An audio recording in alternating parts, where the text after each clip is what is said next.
Bom dia, boa tarde, boa noite. Eu sou o jornalista Marcelo Paranhos e com muita alegria começando mais um Realidade Capixaba Podcast.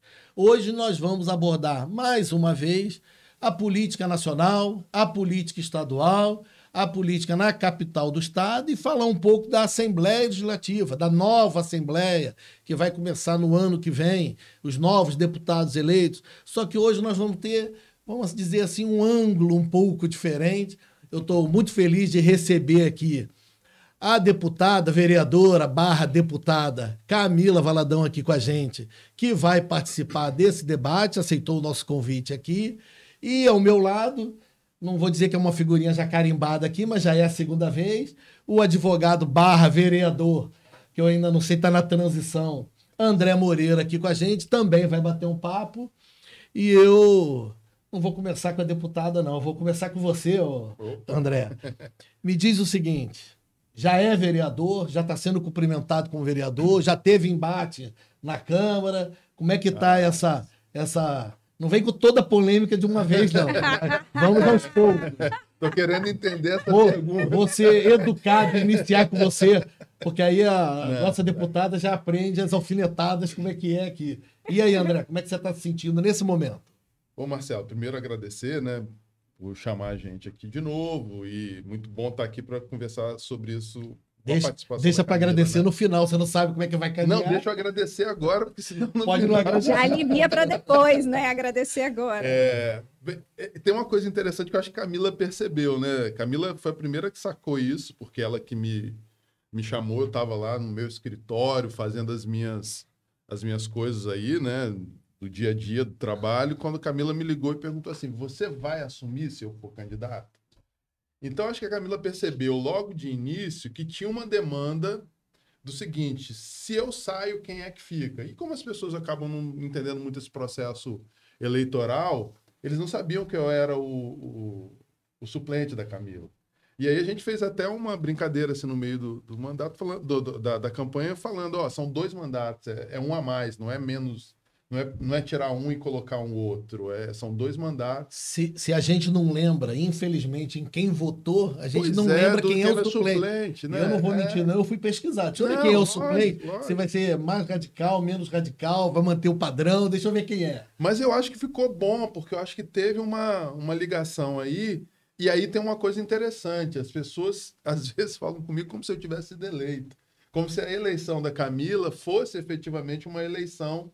Também não teve disputa de vereador, né?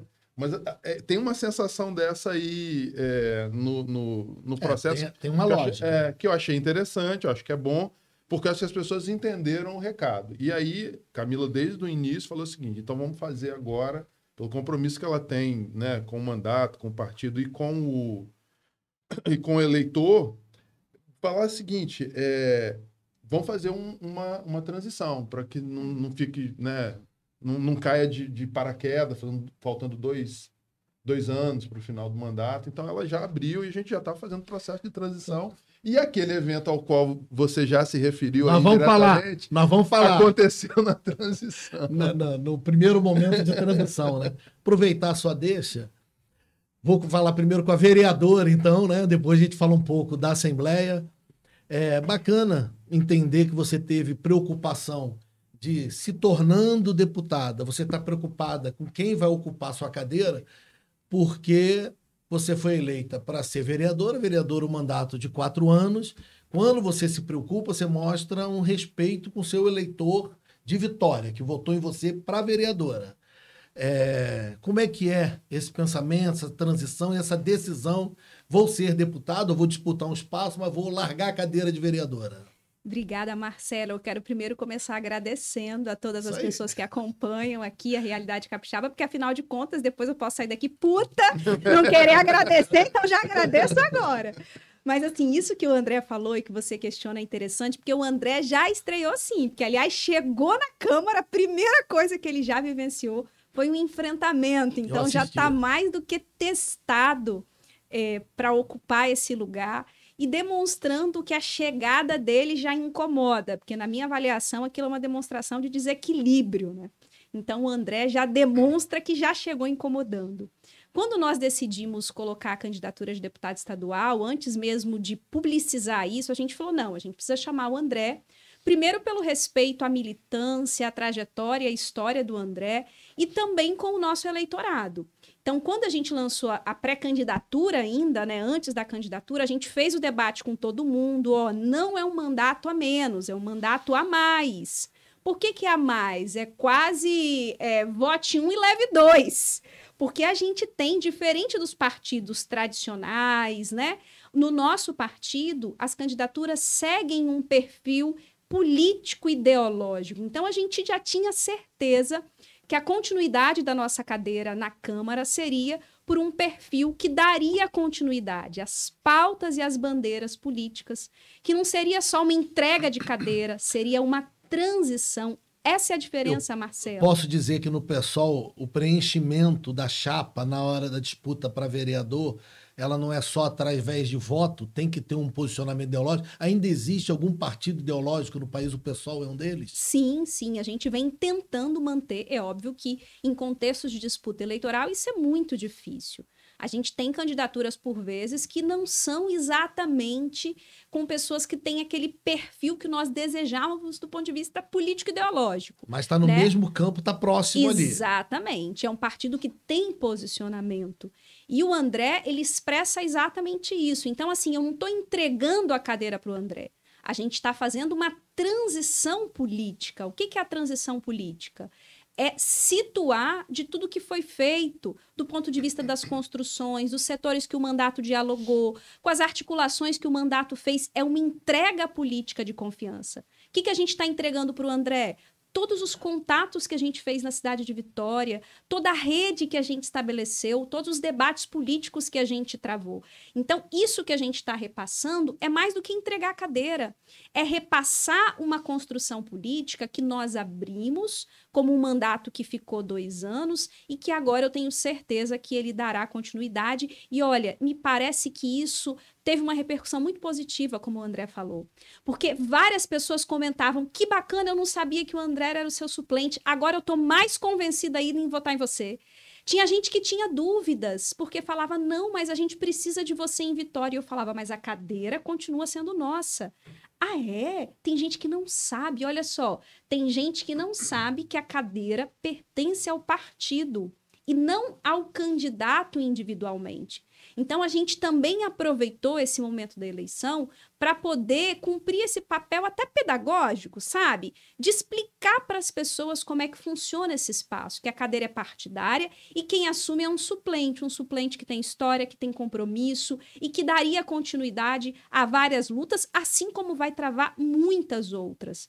É importante a gente, para fechar, Marcela, assim, dizer o seguinte, o André tem um perfil, tem uma trajetória e tem uma história. E é óbvio que uma atuação dele vai ampliar a partir de outros acúmulos que ele tem e que eu não tenho.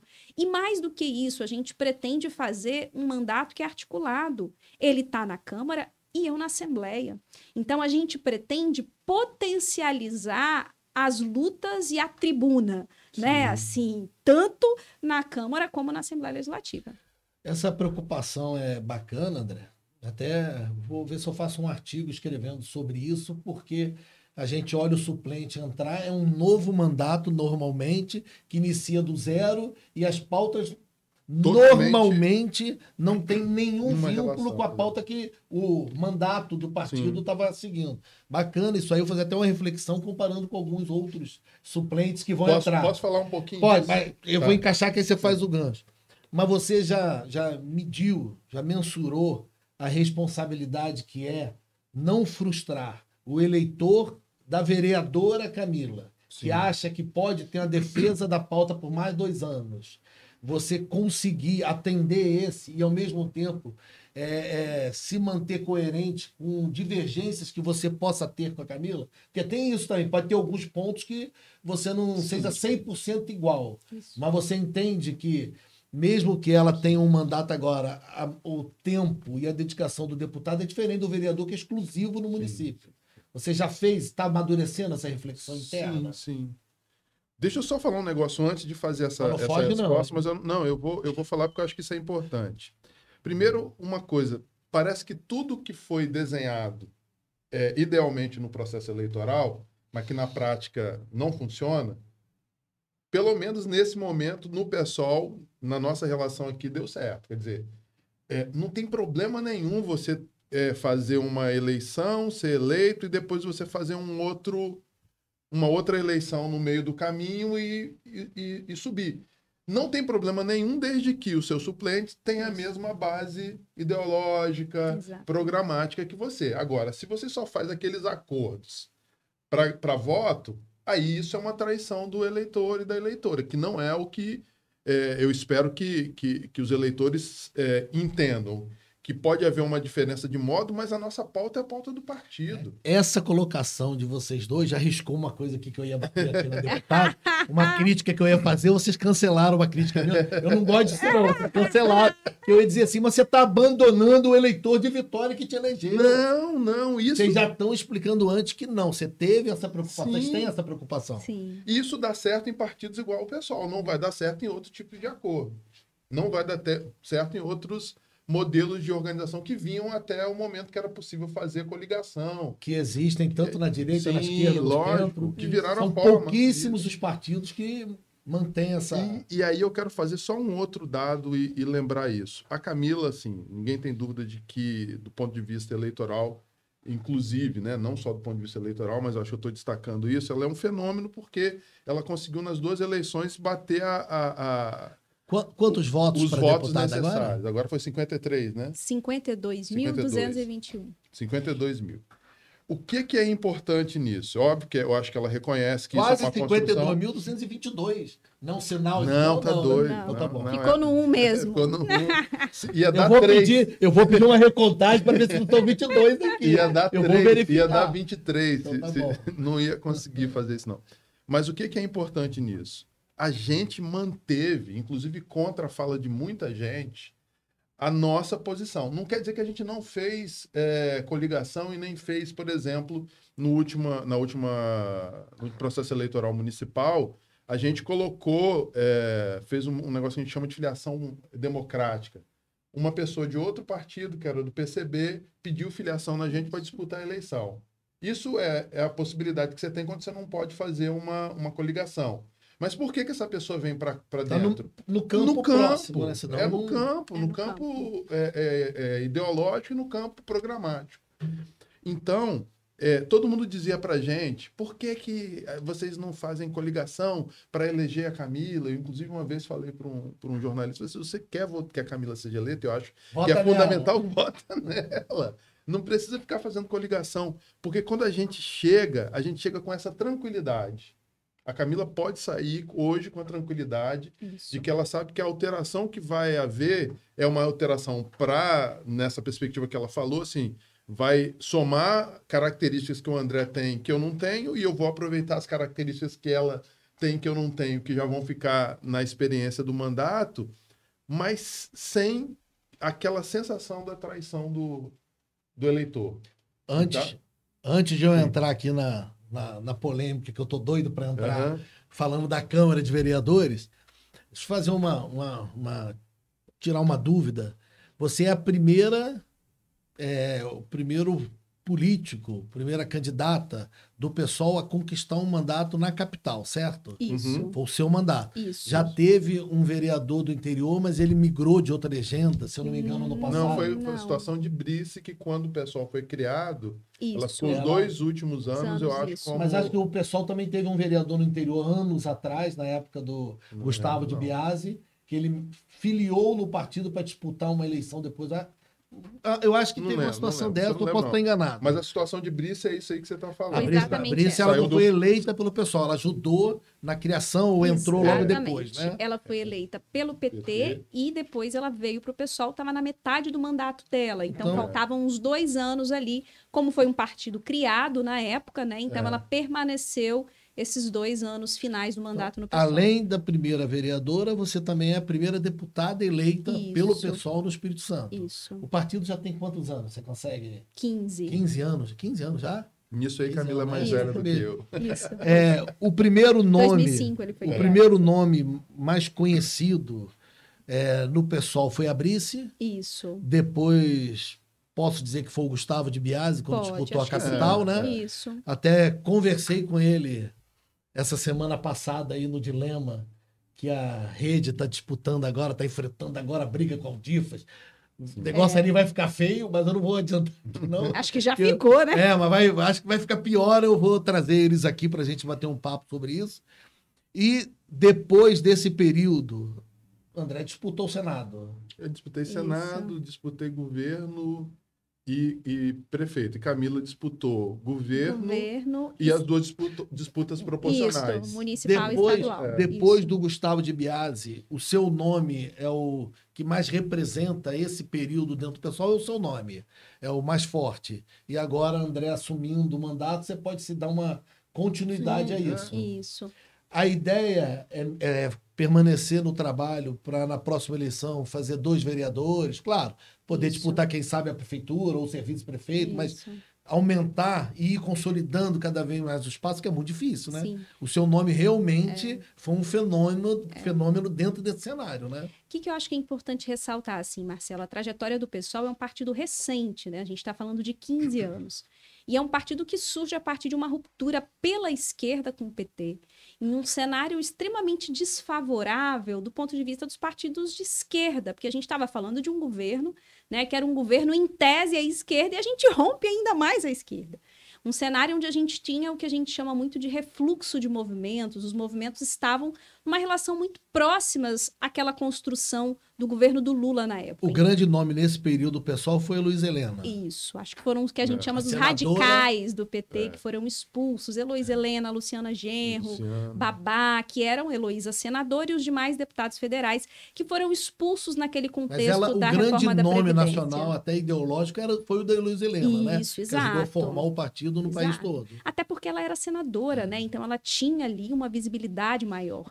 E fez um discurso muito firme naquela ocasião, contrário à reforma da Previdência do governo Lula. O Lula não participou do debate que ela foi candidata para não enfrentá-la no primeiro turno.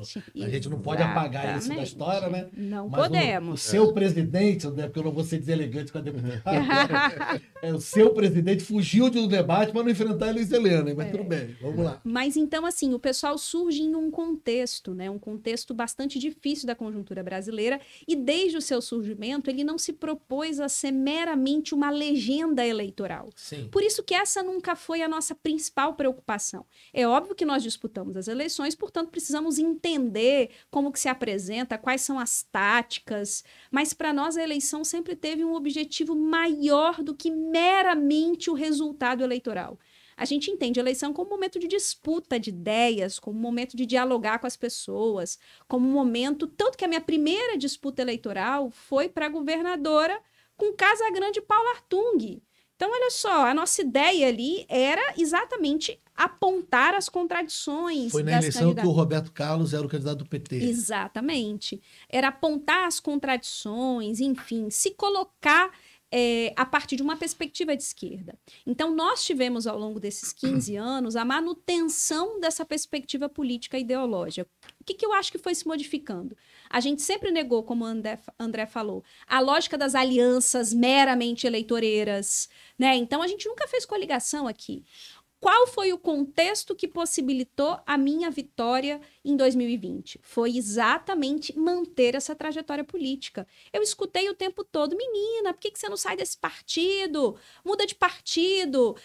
Porque em 2016 eu fui a 5ª mais votada e não entrei para vereadora em Vitória. Então todo mundo falava, troca de partido, se você for para outro partido você vai ser eleita. Que besteira você ficar no PSOL, ou depois o PSOL tem que se coligar. Nós mantivemos essa trajetória, eu me mantive no partido porque eu tenho acordos políticos e ideológicos, né? A eleição não é um fim em si mesmo, para nós ela tem um objetivo dentro de um debate, de uma estratégia mais ampla. Então, continuamos no PSOL. O que mudou foram as regras eleitorais e não fomos nós. Então, veja, eu fui eleita no ano passado a partir de uma conjuntura eleitoral. Já tinham se proibido as coligações, então aquilo que já era a nossa prática de não fazer virou regra na eleição. E vocês já estavam mais preparados para esse cenário que outros não tinham. Vocês já conseguem montar uma chapa e outros não. Exato. Ninguém nunca teve esse foco, né? Não, e todo mundo sempre teve uma lógica que é uma lógica o seguinte, não, a gente não precisa ter candidatos com firmeza política e ideológica. A gente precisa ter um monte de gente, legenda, cada um fazendo 1000 votos, e tá bom que vai entrar. Era só matemática, não era política. Era só matemática, Pior exatamente. ainda no caso da mulher, que os presidentes de partido não querem nem saber o que a mulher pensa. Assina aqui que eu preciso ter 3 de 4. Assina aqui, por favor. Que é mais Nós tivemos um ainda, problema né? esse ano, porque Pior. tinha mais mulher do que Exato, homem. o pessoal tinha mais mulheres do que homens, e como a cota ela é de gênero, né? nós tínhamos mais de 70% de mulheres, e a gente precisava diminuir a quantidade de mulheres para garantir a cota. Vocês sofreram com o inverno, Com o que ninguém inverno. sabe Pois que isso existe, né? Exatamente. É isso aí. Exatamente. Então, assim, o que eu quero dizer com isso? Que a gente manteve a nossa coerência e estamos ampliando a nossa intervenção parlamentar com a manutenção dessa história. Queremos, obviamente, em 2024, reeleger o André em Vitória, se possível, ampliar o número de cadeiras, quem sabe 2 vereadores na cidade de Vitória, ampliar para outras cidades da região metropolitana e do interior. A nossa votação expressa, Marcela, eu tive voto em todas as cidades do Espírito Santo. Em Vitória, eu fui a mais votada, eu tive 16 mil votos, fui mais votada que federais na cidade de Vitória.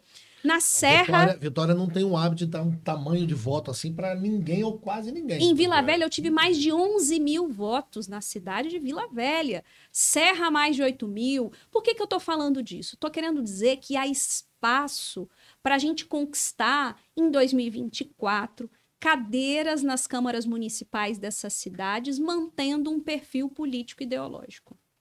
E essa eleição... A deputada ter eleita graças ao Bolsonaro, porque como conseguiu fincar o pé numa linha ideológica e aí mostrou o valor de quem tinha uma linha ideológica contrária. E vocês constroem isso ao longo do tempo. Então, quem falou assim, não sou Bolsonaro de jeito nenhum, quem que não é Bolsonaro de jeito nenhum? Quem que não se vende no dia seguinte ou não compõe no dia seguinte? Quem tem posição? Essa eleição para ver o seguinte, quem tem encaixou posição? perfeitamente o pessoal que...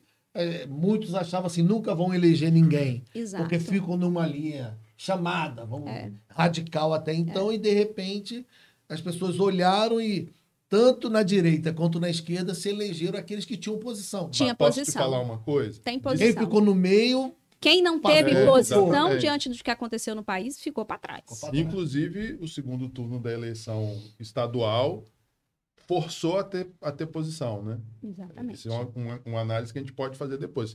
Forçou a barra para a Depois questão não, da você levanta posição. a bola, Não, você mas vai eu ter quero que falar. outra Que coisa. eu quero... Depois você faz formula. Mas você está fugindo, você tem que falar então de Casagrande, que Temos que forçou falar. ele a não ter posição ou ter posição do outro lado. Não, ele né? não tinha posição. Isso para a gente é muito fácil, porque ele não assinou os acordos no primeiro turno que a gente tinha proposto como sociedade civil. E ele foi forçado. É a primeira vez em 20 anos que um candidato a governador precisa discutir política para além do acordo de gabinete. E eu sou simpático a Casagrande, então eu fico muito feliz em ter a possibilidade de criticar, porque eu acho que o público tem que ser criticado mesmo. Ele teve que fechar acordo com o movimento social. Ele fez o que o pessoal não faz, ele olhou e falou assim, para me eleger eu vou ter que mostrar que eu também aceito o Bolsonaro. Ele desesperou ao ponto de sinalizar, pode votar no Bolsonaro também. Eu acho que ele vacilou muito nesse aspecto, porque isso vai cobrar uma conta grande dele lá no futuro. Porque é exatamente o que nós estamos falando. É preciso tomar uma posição.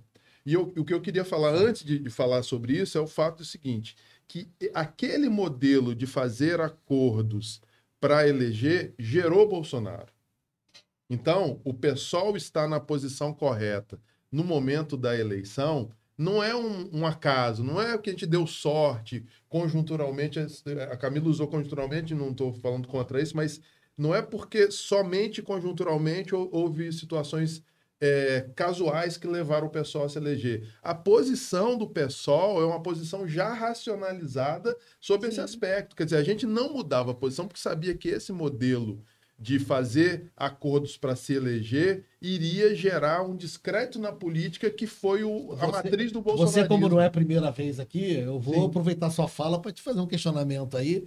Você diz assim, esse modelo de fazer acordos e tudo mais, mas não foi isso que possibilitou eleger o Lula, fazer acordos? Ser o velho Lula, amigo do Sarney, do Collor, do Renan Calheiros. Eu sei que o pessoal é uma outra linha.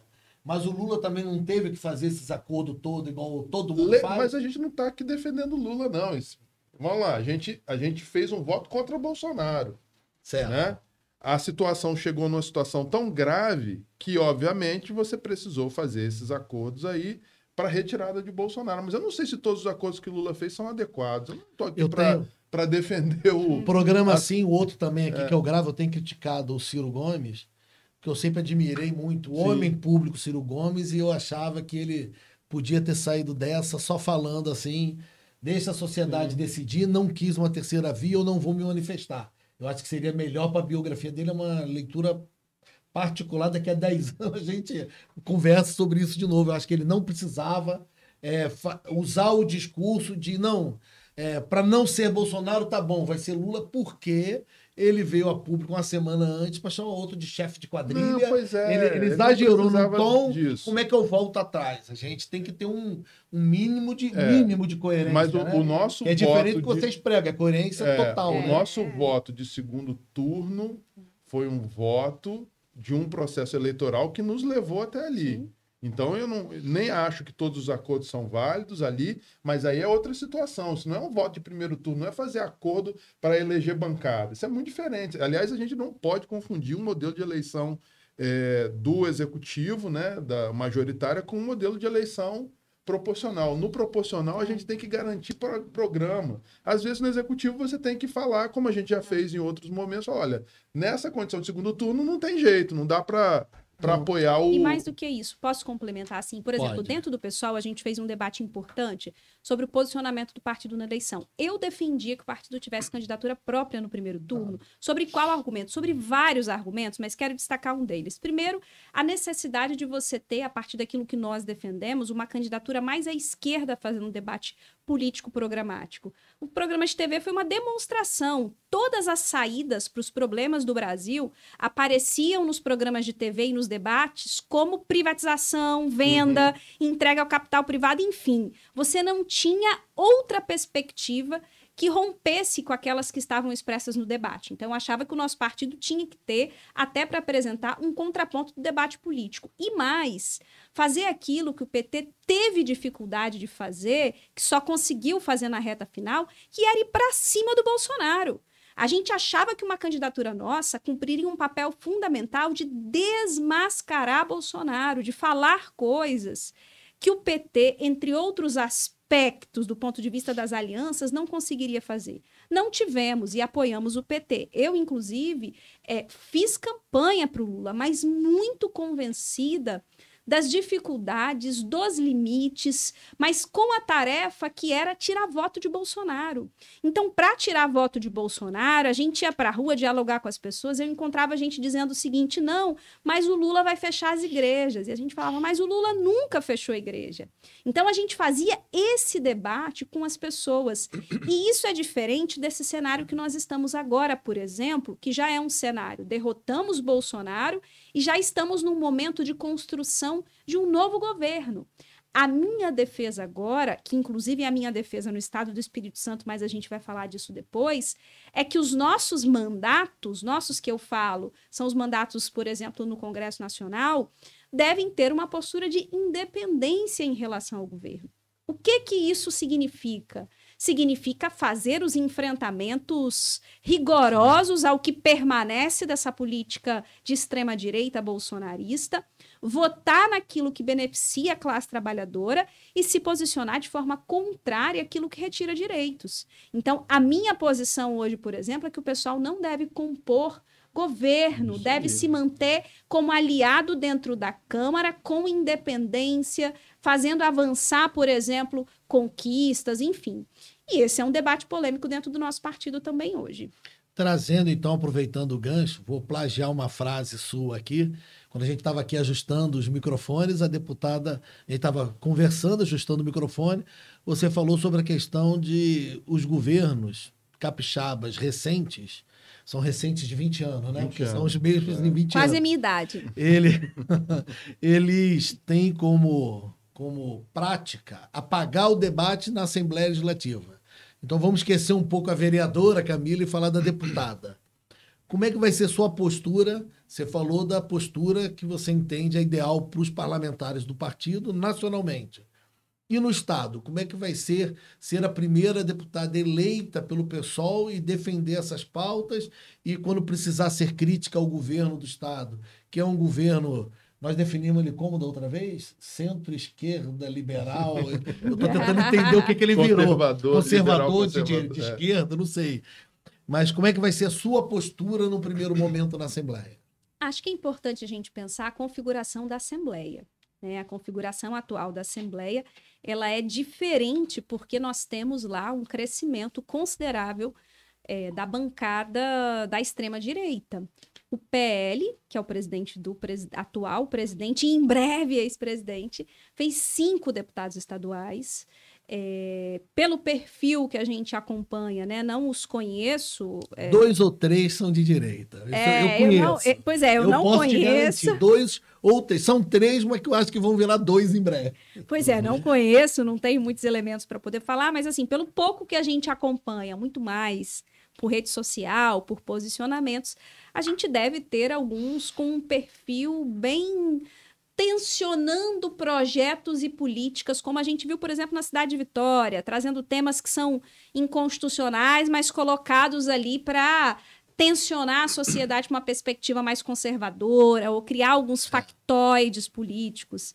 E da nossa parte, nós teremos uma postura firme, como nós tivemos na Câmara Municipal, né? Assim, de denúncia, de debate. Não tenho medo, Marcelo, do debate. Assim. Aliás, penso que o Legislativo tem que ser o espaço da pluralidade do debate.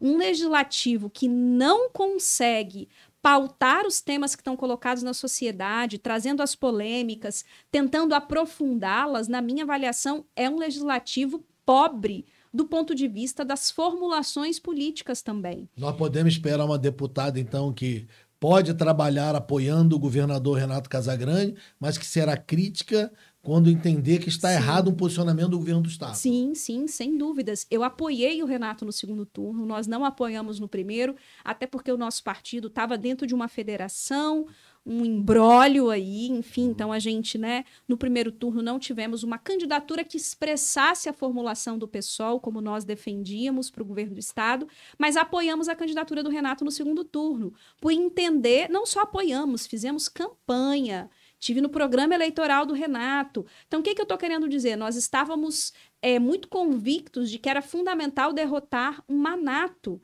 no segundo turno e reeleger o Renato Casagrande. Mas isso significa que a gente tem acordo com tudo do governo? Não temos. E vamos, na Assembleia, também pautar aquilo que nós consideramos que são problemas nesse governo, que precisam avançar, ou mesmo evidenciar projetos que a gente acha que são retrocessos. Então, assim, de nossa parte, vamos votar naquilo que a gente acha que é importante para os trabalhadores e trabalhadoras e, consequentemente, criticar aquilo que a gente não tem acordo, com muita responsabilidade. Porque nós também sabemos o que é essa extrema-direita, essa direita conservadora. O espaço vai exigir de nós um nível de maturidade para não fazer coro com esses setores dentro da Assembleia Legislativa. Então, eu acho que o que o eleitor ou a eleitora pode esperar? Um mandato independente. E a gente sabe que o mandato independente é aquele que consegue defender os servidores públicos, é aquele que consegue pautar interesses da classe trabalhadora que precisam avançar, enfim, essa é a nossa perspectiva. Recentemente, na Assembleia, nós tivemos no último mandato, no último período de Paulo Artung, a gente teve o Sérgio Magés como muito crítico a ele, e 29 deputados, vamos lá, 28, vou deixar um assim, fingindo que teve outro. 28 deputados na cartilha do governo do Estado, que dependem de recurso, obra, tirar foto, estão preocupados com uma outra lógica, que eu acho que esse momento mostrou que isso mudou. Dá para você defender posição, não ter obra e se eleger e se reeleger. Mas uma outra questão, você é uma prova disso, você é uma vereadora crítica do prefeito e conseguiu multiplicar seus votos em muito, né? Sem precisar ir em ordem de serviço do prefeito de Vitória. Jeito nenhum. Fazendo, não tem selfie, eu posso pesquisar nas redes sociais? Pode pesquisar. Não vou achar selfie O máximo que vai acontecer é eu, em alguma entrega importante para o movimento social, para a cidade, eu lá com o movimento social, e o prefeito extremamente desconfortável Aquelas pela minha selfies presença. ao lado do De jeito meu prefeito entregando de jeito agradeço, nenhum. não tem, né? Não André? tem, Vai não ter tem. sua, André? Não, acho que não, né? Também não, Eu né? acho muito difícil. Como é que vai ser na Câmara lidar com o prefeito Pasolini? É próximo do que pensa a deputada? Como é que é o seu jeito? Lógico. Eu já fiz representação contra Pasolini antes dele. Então vocês já se amam. Não, e tem outro dado. Nós, inclusive, agora, até a pedido da Camila, estamos fazendo defesa de chargista, de artista, em processo, né? que o Pasolini move contra as pessoas que criticam, porque ele não respeita, ele não consegue lidar. Eu também gosto do Pasolini. Eu gosto de todo mundo e não gosto de ninguém. Eu também gosto do Pasolini, mas acho que essa postura dele, delegado dentro de uma prefeitura, não é legal. Está isolando ele cada vez mais. Ele vai bloqueando as pessoas no WhatsApp, vai brigando, vai censurando. Uma gestão ruim, Marcelo. Vou falar aqui uma gestão... As minhas diferenças com Pasolini, por exemplo, não tem a ver só com as diferenças políticas, mas de direcionamento político, das políticas sociais da cidade. Eu não concordo com o direcionamento da saúde, não concordo com o direcionamento da educação.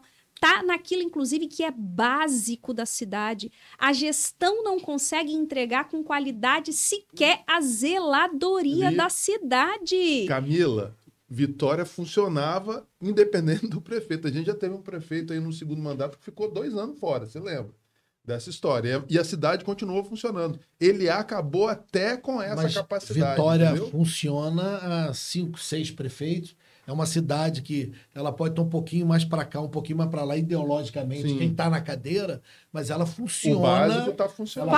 Ela anda quase sozinha. Fazer ruim em Vitória tem que se esforçar. Tem que atrapalhar o projeto. E eu acho que ele Deixa eu errar aqui. Ele está conseguindo, né? Fazer ruim na saúde de Vitória tem que se esforçar. Eu acho que o e ele está diálogo conseguindo. dele com a sociedade, com a Câmara, é ruim esse diálogo. Eu acho que vou trazer para o meu campo, acho que a comunicação dele é ruim. Entendeu? Eu acho que ele poderia negociar, no termo, usando essa palavra, a parte boa desse termo, negociar um pouco melhor as medidas que está tomando, ceder em alguns pontos e outros explicar. E respeitar o legislativo. Lógico. Veja, inclusive eu posso dizer isso porque eu já disse para ele pessoalmente, assim, em reunião que ele já esteve na Câmara, eu disse, olha... A minha oposição aqui à sua gestão, você deveria agradecer. Por quê? Porque nós não alimentamos gabinete do ódio, produção de fake news, videozinho. Não fazemos esse tipo de oposição. A nossa oposição é política programática. A gente discorda dos elementos que têm a ver com a vida das pessoas, com as políticas da cidade. Eu não fico querendo falar do Pasolini, da vida pessoal dele, ou ter ataques. Não se trata disso. Aliás, eu nunca entrei em nenhuma seara do ponto de vista privado, como é muito sujo no mundo da política. Essa sujeira a gente não faz, né? Ele não faz reunião convidando, vamos lá, você e a vereadora Coser e sentar com vocês e me diz o que eu estou errando. Isso não existe em hipótese alguma. Não existe. Nem como aprendizado, maturidade, isso não existe. Marcelo, nem convite para as entregas da cidade a gente recebe. Veja, entrega de cidade é um evento público, não é um evento privado. Nem isso a gente fica sabendo. Às vezes... ele tinha que fazer, porque ele ia até assim... Até na hora da vereadora ser dura no plenário, ficariam... nós somos humanos, a gente... Exato. Assim, pô, ele é um cara tão legal, ele erra, mas é um cara do bem, é um cara legal. Para dizer que nunca foi feito um ou outro projeto do Executivo, antes os vereadores foram chamados para uma reunião para apresentação desse projeto. Isso aconteceu poucas vezes. E mais agora, olha que interessante, mais agora depois do resultado da eleição. Depois do resultado da eleição, por exemplo, a gente foi chamado para a apresentação de um projeto, 3 projetos, na verdade, na prefeitura. E eu, quando isso foi feito, eu elogiei no plenário. Mas foi antes ou depois da briga dele com a vice? Não, da briga dele com a vice. Foi antes. Depois eu não encontrei mais com ele. Eu não estava fazendo média. Não foi Era antes. outro tipo de média que ele queria fazer. Exato. E assim, eu elogiei sem nenhuma dificuldade, que importante o prefeito ter apresentado antes. A gente se sente agora segura para poder votar. Olha só, não tenho dificuldade em votar em projeto executivo. A gente se sente segura para poder votar no projeto do prefeito, enviado para cá, porque a gente entendeu, porque a gente tirou dúvida, porque deu tempo para a gente ler, apresentou tempo para emendas. A gente elogiou isso. Você não tem problema de elogiar quando entender que está certo. De jeito nenhum, de jeito nenhum. Então, vamos trazer um pouquinho para as manifestações democráticas, porque o André me conhece um pouco mais, e eu sou favorável a qualquer tipo de manifestação, protesto.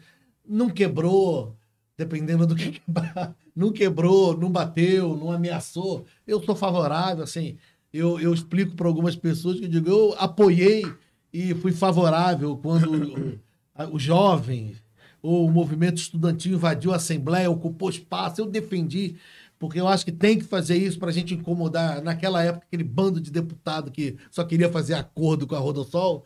Mas eu sou favorável agora também, eu tenho ido à prainha observar, para poder ver como as pessoas, o que elas estão fazendo, como é que estão se comportando.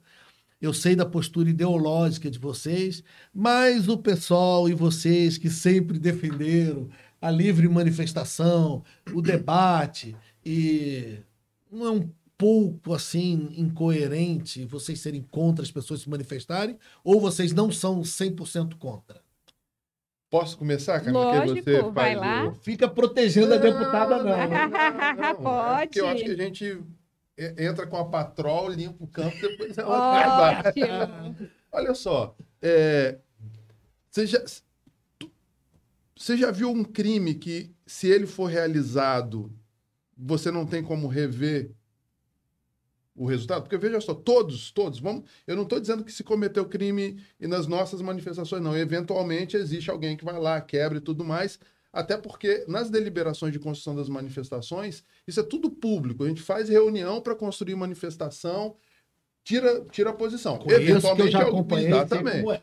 Mas vamos lá. Se acontecer uma quebra de uma vidraça de um banco e ele foi identificado, o nome disso é crime de dano. Então você pode identificar, pode punir, o sujeito pode receber a reprimenda. Eu vou estatal. rebater, hein? Vamos lá. Se você tem lá em alguns casos, você inclusive tem que discutir a relevância do tamanho, de tudo mais. Agora, o crime contra a democracia, o crime de golpe, se ele acontece, você não tem ninguém para julgar o crime de golpe depois.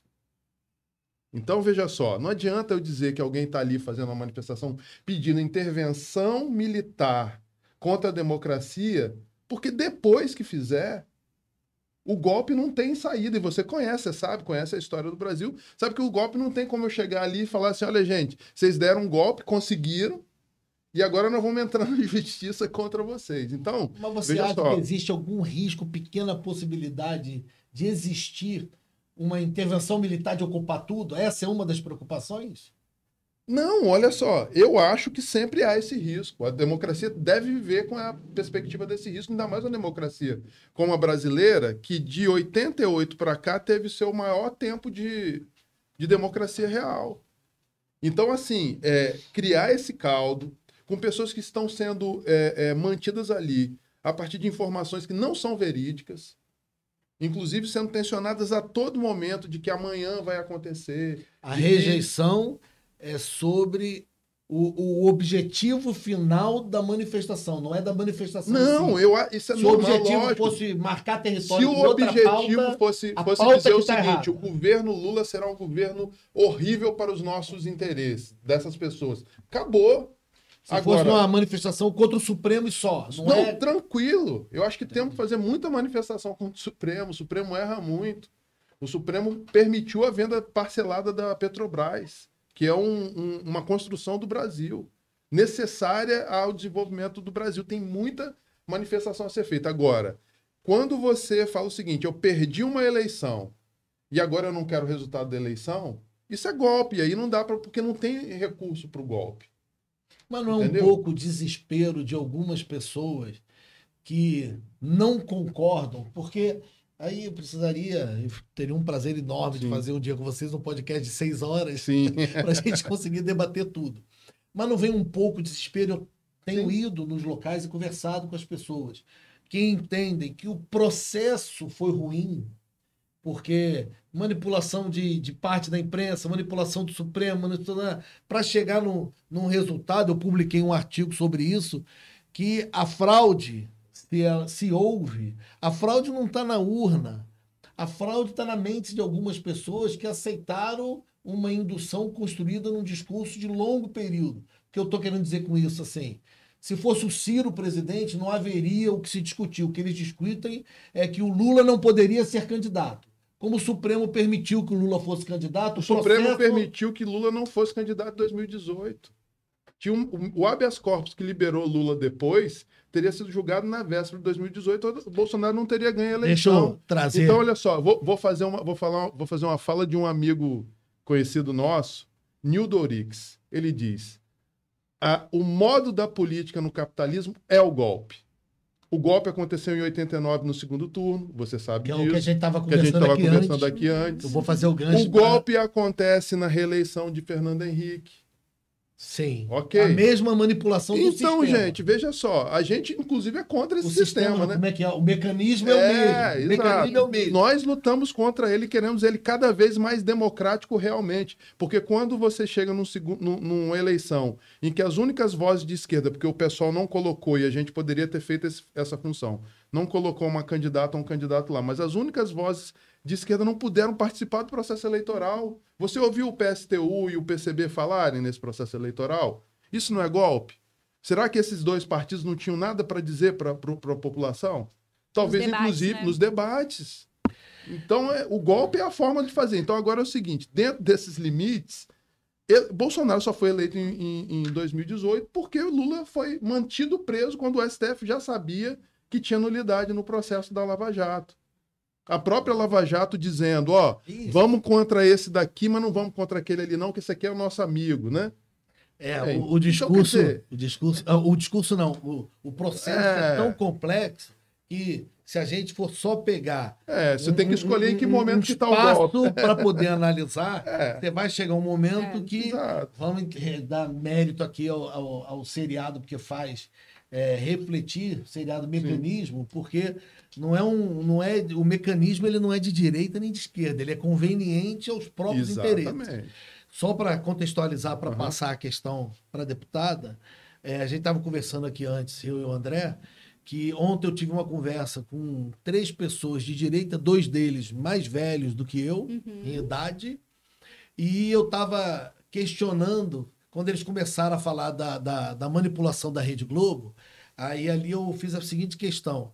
Mas se vocês acham que o Lula vai ser vítima da Globo daqui a pouco, e ele vai aprender a besteira que ele fez de deixar a Globo ter possibilidade de se ressurgir, nós também, aí eu falando para eles, nós hoje também não somos vítimas, nós, direita e esquerda, que para mim é geral, nós hoje também não somos vítimas, porque em 89, quando a Globo participou desse mecanismo e induziu o debate para poder fazer a edição no Jornal Nacional na véspera das eleições, ela não tirou a eleição do Lula, que seria democrática, concordando ou não, votando ou não, ele seria eleito dentro de um processo, e ela induziu o processo para eleger o Collor, e eu fiz questão de contextualizar, porque nenhum dos 3 lembrava do ocorrido, entendia do que eu estava falando. Eu acho que as pessoas, vou mencionar o nosso presidente da República, Bolsonaro, dá um Google aí, né?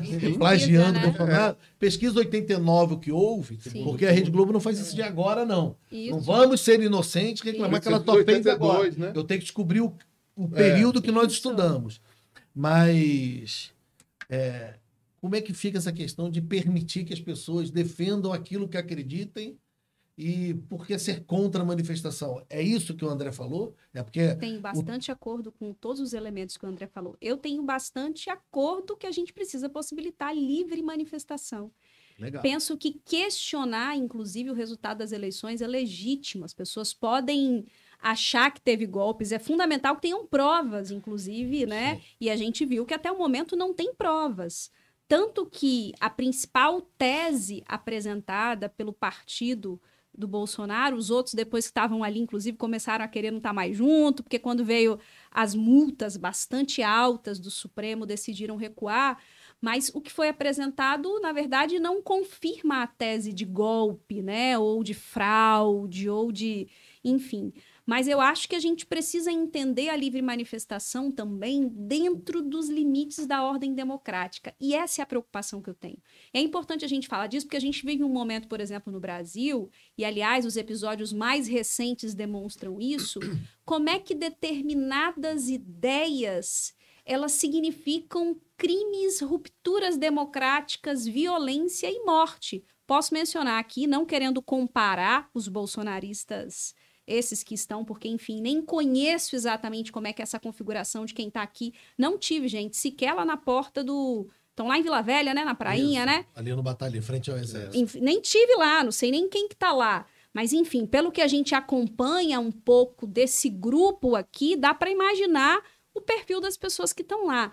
E dá para imaginar também quem é que financia esses atos. Isso é outra coisa. A gente viu no Espírito Santo, nesse último período, esses grupos de direita, de extrema-direita, serem financiados. Tanto os seus atos, aqui a gente viu vários atos ao longo dos anos, né, com financiamento de empresas, aqui a gente tem empresas importantes. Algumas delas, né, André, a gente falava sobre isso, beneficiadas com impostos públicos, né, com isenção de impostos públicos, ou seja, empresas que se beneficiam de isenção pública financiando atos golpistas. E por que atos golpistas? Porque o que esses atos reivindicam não é uma crítica ao que será o próximo governo, não está nos marcos da democracia. É o pedido de ruptura com a democracia. É o convocado do Exército. Aliás, gente, a gente viu coisas que a gente tem que ir, porque assim, é tão inacreditáveis vídeos que a gente viu de vários lugares do Brasil que a gente precisa até rir, porque assim, é no nível intervenção extraterrestre. A gente viu, né? Não bastou intervenção militar, assim, pedido de intervenção extraterrestre. Então, a gente está falando de algo que, para além de uma crítica política, e as críticas devem sim ter espaços para sua expressão e manifestação, como que nós ficaríamos se nós criminalizássemos as mobilizações? Nós que sempre ocupamos as ruas, inclusive pretendemos continuar ocupando, né? Sim. Mas tudo dentro dos limites da democracia. Isso é importante. Seria o exercício da liberdade de manifestação contra a liberdade de manifestação. Eu gostaria de ter muito mais tempo, mas deixa eu só tentar dar uma aprofundada rápida aqui. Eu até anotei para não me perder. Quando um grupo de pessoas, e não são poucas pessoas, a gente tem que entender o que está acontecendo na sociedade, até para não errar outras vezes. Quando essas pessoas se posicionam e vão, e eu sou contra a intervenção militar 100%. E não sou contra os militares, são duas coisas diferentes. Sim. Mas quando as pessoas vão buscar no exército, na intervenção militar, um desespero pelo seu pleito, certo ou errado o pleito, quando vão buscar ali, não é porque elas perderam a fé no judiciário, porque a sua corte máxima resolveu ter opinião política pública e não mais só no seu parecer. Todo juiz tem opinião política. Isso aí é uma Mas discussão... é a primeira vez que o Supremo, que um ministro... Aí nós temos que entender, é a primeira vez que o ministro Supremo começa a dar opinião durante o processo e ele não pode se manifestar em algo que ele vai julgar. Eles fizeram isso durante todo... Olha só, o Supremo... Mas não faziam antes. Não, o Supremo garantiu o golpe. Quando teve o golpe. Não estou falando do golpe de 2016, não. Estou falando do golpe militar. Certo. Então, quer dizer, o Supremo sempre agiu politicamente. Isso, para mim, aí entra na minha parte de formação, na minha seara profissional. A minha crítica eu tentei discutir com o advogado, vamos ver o que acontece. Não existe eu trago isso. para o meu campo daqui a pouco. Não existe essa história de judiciário que não age politicamente. Moro era um juiz político. Totalmente, né? Mas ele não dava entrevista, ele não ia pra rua falar. Rapaz, ele negociava. Ele não publicava artigo. Ele negociava com uma parte a produção de prova. Será que negociava? Pô, tá dito, né? Tá livre aí pra quem quiser. Ele falou o seguinte: chama fulano, e não entra com ação contra o Beltrano. Quando se entende que um mal menor é necessário para punir um mal maior, você cria uma brecha e hoje você é obrigado a aceitar coisas erradas do Supremo, isso é uma opinião minha. Se lá atrás uma parte da sociedade aceitou um mal menor para punir o que tendia a ser um mal maior, no caso Lula, hoje ela é obrigada a engolir seco e ficar quieta quando um mal menor é feito para punir um mal maior. As pessoas estão sendo vítimas daquilo que permitiram 5, 10, 15, 20 anos atrás. É que quando é com a gente dói muito mais. Né? Então veja só, mas o sistema nesse sentido, o sistema tem saída para essas questões. A saída está numa imprensa livre, em que a gente possa fazer crítica aos ministros do Supremo naquilo que eles precisam ser criticados. Não podemos. Eu vi o pessoal ali se mexer quando eu critiquei aqui o Supremo e outras coisas, porque como eu já tenho um recorde de ficar 72 horas no ar... Mas aí é que tá. Por quê? Vai sair do ar, o YouTube vai bloquear. Me desculpe, nós estamos colocando o nosso debate público na mão de empresa privada. O YouTube é empresa privada, o Twitter é empresa privada. Exatamente. Então a gente tem que ter espaço público de debate, mas pro debate a partir de ideias. Mas qualquer censura é ruim. Não, mesmo concordando ou não com a Jovem Pan, é um tipo de censura assim, gente. Meta processo e vamos quebrar a empresa em processo. Mas, Paranhos, há limites. Isso é importante a gente ressaltar, porque a gente vivencia muito isso no espaço do parlamento. Inclusive porque no nosso país, e eu defendo, não sou contra, a gente tem as imunidades. Você tem as imunidades para proteger as ideias, a manifestação. Mas essa manifestação não pode significar um manto protetor de crimes. Porque eu não posso utilizar a minha imunidade, por exemplo, para violar direitos. A mesma coisa é a liberdade de manifestação. Ela precisa ser livre, mas ela precisa estar dentro dos limites dos direitos, do respeito aos direitos humanos, porque senão vira terra de extraterrestre. Mas o problema é quando quem vai impor os limites publicamente já se manifestou favorável ou contra fulano. Aí vira um problema assim. Aí a gente começa a olhar e dizer assim, elogiou Bolsonaro, você tem censura, elogiou Lula, você não tem censura. Passa uma ideia para a imprensa. Lembra quando o ministro da Justiça entrava com ação criminal contra quem questionava Bolsonaro? É isso. Quer dizer, você tem um Estado que está aparelhado para essa... Não é função de ministro de Justiça nenhum processar indivíduo. Ele fazia requerimento à Polícia Federal para abrir processo contra os indivíduos que estavam criticando Bolsonaro. É uma forma de intimidar, então, coagir, veja só, silenciar. nós vamos precisar reconstruir a democracia. E aí não tem mocinho nessa história. A nossa angústia é essa. A gente precisa reconstruir o ambiente para o debate democrático, sabendo que não tem mocinho nessa história. Então, como a gente, infelizmente, vai caminhando para o final, então a gente pode entender que, pelo menos na Câmara de Vitória e na Assembleia Legislativa, nós vamos ter parlamentares do PSOL que vão criticar e se posicionar quando não concordar com quem tem a caneta do Executivo. Doa quem doer. Eu posso ficar vigiando e vir aqui reclamar, lá, a vereadora só elogia, a deputada só elogia, eu posso fazer isso. Eu vou pedir mais. Pode e deve. Eu vou pedir espaço para a gente fazer os denúncios também aqui, né? Porque é aquela história que a gente estava falando. Aqui a gente consegue, às vezes, fazer um debate um pouco mais profundo, programático, que às vezes ali no púlpito não dá para fazer. Tem uma questão que é o seguinte, né? O que é o espaço do legislativo? A gente falava sobre isso antes de iniciar aqui essa conversa. Que muitas vezes você vem ali com um conjunto de ideias e você é acuado, não sei se essa é a melhor expressão, mas você é colocado dentro de um outro debate. Então você, por vezes, chega naquele espaço com temas que você precisa colocar na pauta, com assuntos que você precisa falar, por ser um espaço que deve prezar pelo debate público de ideias, de divergências, às vezes você pega o que você estava com a ideia inicial, guarda na pastinha e fala bem assim, eu vou debater esse outro assunto ali, porque eu não posso deixar que essa vire a única narrativa. Rouba o espaço do debate importante. Público. Exatamente. Então, esses últimos 5 minutos, eu vou para polêmica, porque eu gosto, o debate estava bom, a gente ia ficar 2 horas aqui. Como é que foi 2 anos dialogar amigavelmente com o vereador Gilvan e como é que foi a sua experiência de durante 10, 15, 20 minutos debater com o vereador Gilvan? Como é que é lidar? Porque ele tem essa prática, né? O discurso dele é para desviar o foco também. Totalmente, Marcelo. Assim, se você for conversar com ele, se é que alguém consegue conversar com aquilo, né, não há debate político. Por quê? Porque não há aceitação da diferença. Não há espaço para dialogar, para debater, porque não há respeito à posição diferente. A perspectiva do vereador é eliminar, aniquilar a perspectiva de ver, gente, se ele pudesse, eu acho que ele nos matava.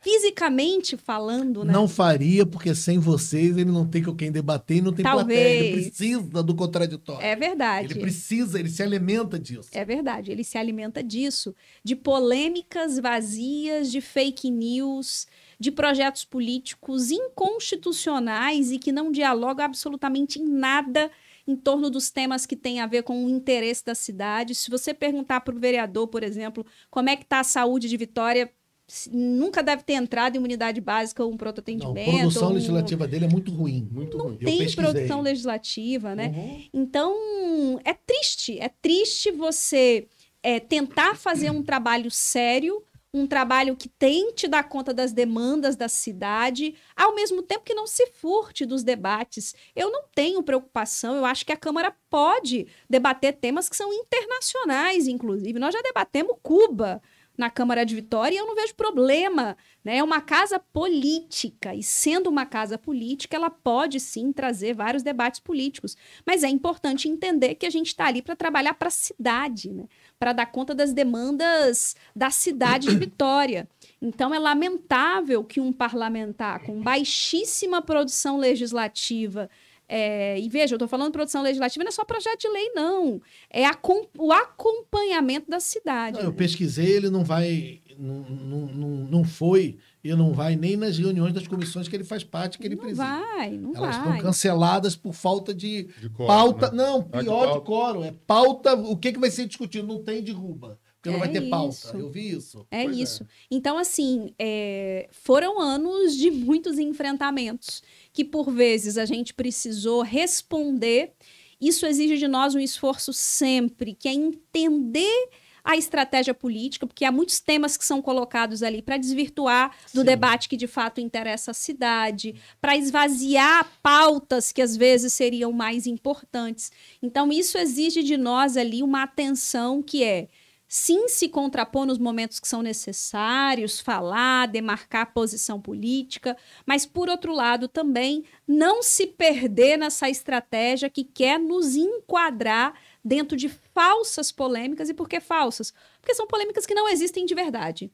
Se você for, por exemplo, a gente aprovou projeto em Vitória, que você for em qualquer escola da cidade de Vitória, os professores vão falar, isso nunca apareceu aqui na cidade. Isso nunca foi tema de debate em escola de Vitória. Por que isso está sendo discutido na Câmara de Vitória? Cria polêmica para poder ter uma retórica para conseguir curtida e apoio. Exatamente.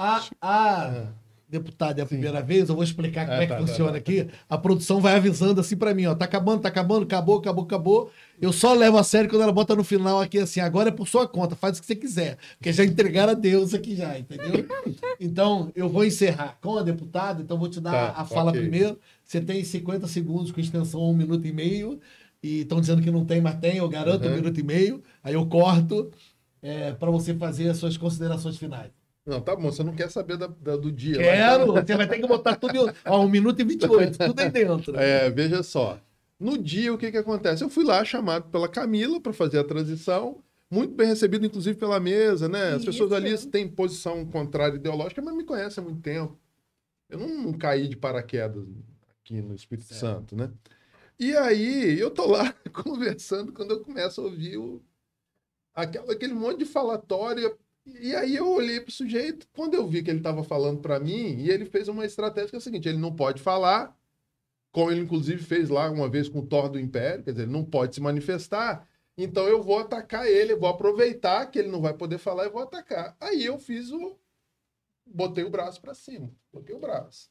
Aí ele já até fala, esse gestozinho, né, de comunista, de merda, né? Aí eu fiquei ali.